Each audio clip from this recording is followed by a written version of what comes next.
আসসালামু আলাইকুম, স্বাগতম জানাচ্ছি খুবই চমৎকার একটি টিউটোরিয়াল পারপাসে। তো আমাকে প্রায় অনেক দিন ধরে অনেকে আমাকে নক করে যাচ্ছেন যে ভাই আমাকে অমুক ক্যামেরা আমি ইউজ করি, তো আমাকে একটা লার্ট দেন।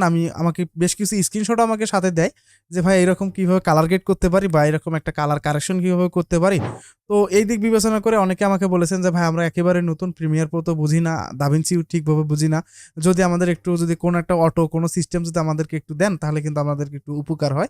তো তার উপর ভিত্তি করে আমি আজকে আপনাদেরকে একটা লাট একটা দেওয়ার চেষ্টা করব, বিশেষ করে LOG3 যারা ভিডিও শুট করে থাকেন সেগুলোর মধ্যে কিভাবে আমরা এক ক্লিকে কালার কারেকশনের ব্যাপারটা আমরা একটু উজ্জীবিত বা একটা ব্যাপার নিয়ে আসতে পারি, সেই প্রসেসটা আমি আপনাদেরকে এই ভিডিওতে দেখানোর চেষ্টা করব। ব্যবহৃত যে ফাইলটা আমি আপনাদেরকে ফ্রিতে দেওয়ার চেষ্টা করব, তো কিভাবে পাবেন সেই প্রসেসটা আমি আপনাদেরকে এই ভিডিওর শেষের দিকে গিয়ে বলবো, এবং এখন আমরা দেখবো যে আসলে এটা কিভাবে ইউজ করে বা কিভাবে করতে হবে সেই প্রসেসটা আমি আপনাদেরকে এখন দেখানোর চেষ্টা করব। তো এখানে আর কথা নয়, চলুন শুরু করা যাক। তো শুরুতে আপনাদেরকে একটি কথা বলে নেই, তো এই সফটওয়্যার হিসেবে ব্যবহার করবো আমরা প্রিমিয়ার প্রো। তো এখন কথা হচ্ছে আমরা কিভাবে এটা ইউজ করব সেই প্রসেসটা এখন দেখাবো। তো সচরাচর যে আমরা লাটগুলো আমরা ইউজ করে থাকি সেম প্রসেস, জাস্ট একটু ব্যাপারটা একটু আমাদের একটু মাথায় রাখতে হবে যে আসলে কি কি করা দরকার। ওকে, তো দেখতে পাচ্ছেন আমাদের টাইমলাইনে কিন্তু বেশ কয়েকটা ফুটেজ এখানে আছে। দেখতে পাচ্ছেন আমাদের কিন্তু এখানে একটা গজলের ফুটেজ আছে, তারপর এখানে একটা মিউজিক ভিডিওর একটা ফুটেজ আছে, তারপর এখানে একটা মিউজিক ভিডিও, দেন আমাদের এখানে একটা ওয়েডিং একটা বা প্রি ওয়েডিং শুটের একটা ভিডিও আছে। এখন কথা হচ্ছে আমরা কিন্তু এটা আমরা এতটুকুই জানি যে এটা LOG3 শুট করা, কিন্তু কোন ক্যামেরায় শুট করা হয়েছে সেটা কিন্তু আমরা কেউ জানি না, এমনকি আমিও জানি না। জাস্ট আমি আপনাদেরকে বোঝানোর জন্য, আমি এগুলো জানি কিন্তু কথা হচ্ছে আমরা কিন্তু কেউ জানি না। এখন কথা হচ্ছে তারপরে কি এটা কি কালার গ্রেড করা যায় কিনা, কালার কারেকশন কি করা যাবে না? অবশ্যই করা যাবে। আমি যে ফাইলটা আপনাদেরকে দেখাবো জাস্ট অ্যাপ্লাই করে দিবেন, অটোমেটিক কালার ব্যাপারটা চলে আসবে। এখন দেখি সেটা কিভাবে হয়। ওকে, এই জন্য আমরা কি করবো, আমাদের ফুটেজটাকে ধরবো। তো আমি এখান থেকে প্রথমত এই ফুটেজটার উপরে দেখাই, বা এটা আমি এটার উপরে দেখাই। আমাদের যেহেতু প্রথম ফুটেজ এটা, আমি এটার উপরেই দেখানোর চেষ্টা করি। ওকে, তো এখন আমরা কি করব, আমরা এখান থেকে আমাদের যে ফুটেজটা আছে এটাকে সিলেক্ট করব। সিলেক্ট করার পর আমরা এখান থেকে তো লুমেট্রি কালার প্যানেলে যাব। তো এটা যদি এখানে খুঁজে না পাই তো সেক্ষেত্রে আমরা কি করতে পারি, আমরা এখান থেকে উইন্ডোতে যাব, দেন আমরা এখানে দেখতে পাচ্ছি লুমেট্রি কালার, আমরা জাস্ট এখানে ক্লিক দিলে এখানে যে কোনো এক জায়গায় শো করবে। ওকে, তো এখন আমরা কি করব, আমরা এখানে দেখতে পাচ্ছি বেসিক কারেকশন যেটা আছে, আমরা এখান থেকে কি করব, ব্রাউজে ক্লিক করে দেবো, অর্থাৎ আমাদের ফুটেজটাকে সিলেক্ট করবো, অথবা আমরা একটা অ্যাডজাস্টমেন্ট লেয়ার নিতে পারি। তো আমরা এখান থেকে ফুটেজের উপরে অ্যাপ্লাই করে দেখি। এখন আমরা কি করবো, ব্রাউজে ক্লিক করলাম। ক্লিক করার পর আমরা দেখতে পাচ্ছি আমাদের কিন্তু অলরেডি একটা ফোল্ডারের মধ্যে কিন্তু নিয়ে এসেছে, এবং দেখতে পাচ্ছেন মাস্টার কারেকশন আলামিন ভিএফএক্স নামে একটা টেক্সট বা একটা টাইটেল দিয়ে কিন্তু একটা ফাইল এখানে আছে।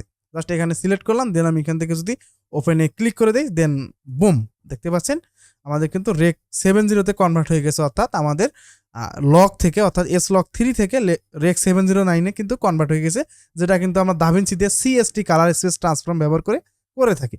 আশা করি এই ব্যাপারটা আপনারা এখানে খুব সহজে বুঝতে পারছেন।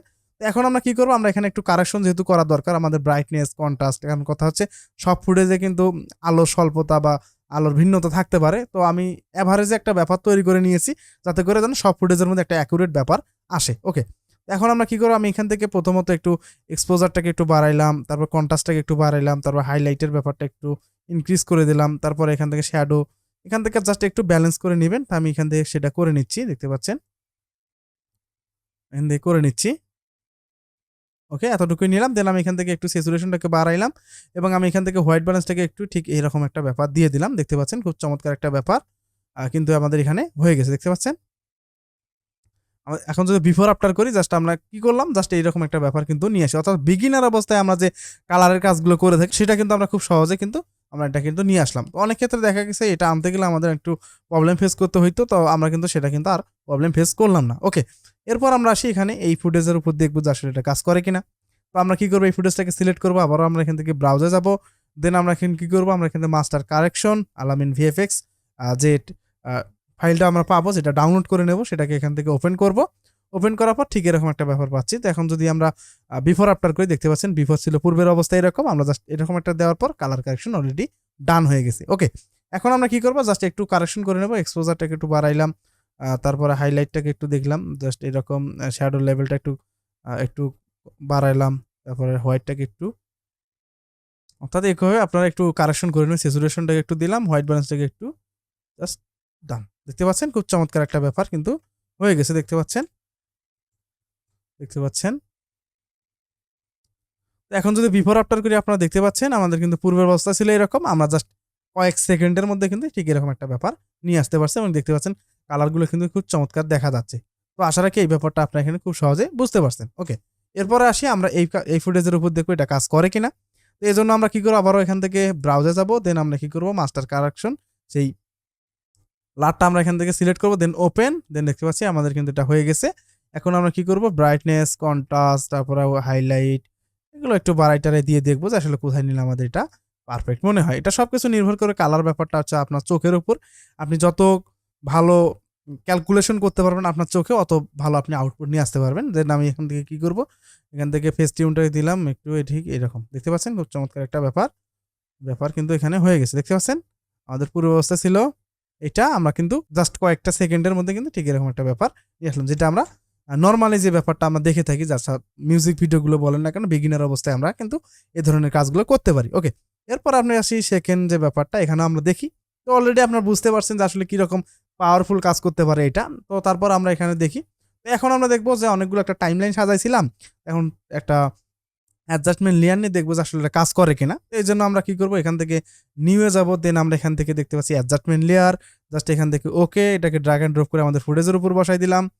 দেন আমরা কি করবো, এখন এটাকে ধরবো, ধরার পর লুমেট্রি প্যানেল, দেন ইনপুট লাট, জাস্ট আমরা ওই ফুটেজটাকে ধরবো, অর্থাৎ আমরা ওই ফাইলটাকে ধরবো। দেখতে পাচ্ছেন আমাদের এটা অ্যাপ্লাই হয়ে গেছে। এখন আমরা এক্সপোজার, কন্ট্রাস্ট, হাইলাইট যেটা যেভাবে দরকার আপনারা এখান থেকে ব্যালেন্স করে নেবেন, ঠিক আছে।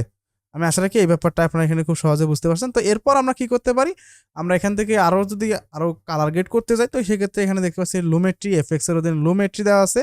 এখানে ক্লিক করার পর আমরা এখানে দেখছি অ্যাড লুমেট্রি কালার ইফেক্ট। দেন আমরা কি করতে পারি, এখন আমরা এখান থেকে আমাদের প্রয়োজন মতো আমরা এখানে কালেকশন করে নিতে পারি, ঠিক আছে। আমি আশা রাখি ব্যাপারটা আপনারা এখানে খুব সহজে বুঝতে পারছেন। তো আমি এখান থেকে একটা দেখাই, যেহেতু আমরা এই পর্যায়ে চলে গেছি, তো আমরা এখান থেকে ক্রিয়েটিভে গেলাম, দেন আমি এখান থেকে এরকম একটা ব্যাপার দিয়ে দিলাম। দেখতে পাচ্ছেন খুব চমৎকার কিন্তু একটা ব্যাপার হয়ে গেছে, দেখতে পাচ্ছেন এই যে আমি এখান থেকে দিলাম, দেন হয়ে গেল। ওকে, এখন যদি দেখি আমি ফিট করে দেই, দেন বিফোর আফটার এরপর আরো অনেক কারেকশন আছে যেটা আমি দেখাইলাম না। অর্থাৎ আজকের ভিডিওর মূল বিষয়টা হচ্ছে যে আমরা লগ থেকে, অর্থাৎ যে কোনো LOG3 থেকে কিভাবে রেক 709 খুব সহজে কিন্তু কনভার্ট করা যায়, এই ব্যাপারটা আমি আপনাদেরকে এই ভিডিওতে দেখানোর চেষ্টা করলাম। আমি আশা রাখি বিষয়টি আপনারা খুব সহজে বুঝতে পারছেন। তো এই যে ব্যবহৃত যে ফাইলটা আপনারা কিভাবে পাবেন সেটা একটু কথা। তো যেহেতু অনেকে পার্সোনালি আমাকে নক করেছেন, অনেকে ফোনও দিয়েছেন যে একটু লাটও যেন আমাদেরকে দেই, তো লাট যেন আমাদেরকে একটু শেয়ার করে। তো সবার উদ্দেশ্যে একবারে আমি দেওয়ার চেষ্টা করি। পরের যে ভিডিওটা আসবে, অর্থাৎ আগামীকাল যে ভিডিওটা আসবে, সেটার মধ্যে আমরা চেষ্টা করবো, যদি আমি বেঁচে থাকি আমি চেষ্টা করব ওখানে কিছু লাট ইনপুট করে দেবো এবং সাথে এইটা ওখানে ইনপুট করে দেবো, তাতে করে আপনাদের এক ভিডিওতে সবকিছু হয়ে যাবে। আমি জাস্ট এটাতে অ্যানাউন্সমেন্ট করলাম যে আসলে কিভাবে এটা কাজ করে। ওকে, এবং আরো অনেকে প্রশ্ন করেছেন যে অরেঞ্জ অ্যান্ড টিল কালারের একটা ব্যাপার যেন থাকে, আর সেটা আমি দাভিঞ্চিতে তৈরি করতেছি। তো আমি সেটা একটু সময় সুযোগ অনুযায়ী আমি ইনশাল্লাহ আগামীকাল আমি আপনাদেরকে এই ব্যাপারটা দেওয়ার চেষ্টা করবো। আমি আশা রাখি আপনারা সাথেই থাকবেন। তো এই ছিল আজকের ভিডিও। কেমন লাগলো ভিডিওটি অবশ্যই কমেন্ট করে জানাবেন। দেখাচ্ছে পরবর্তী আরো কোনো নতুন কোনো টিউটোরিয়াল পারপাসে। তো ভালো থাকুন, সুস্থ থাকুন, আসসালামু আলাইকুম।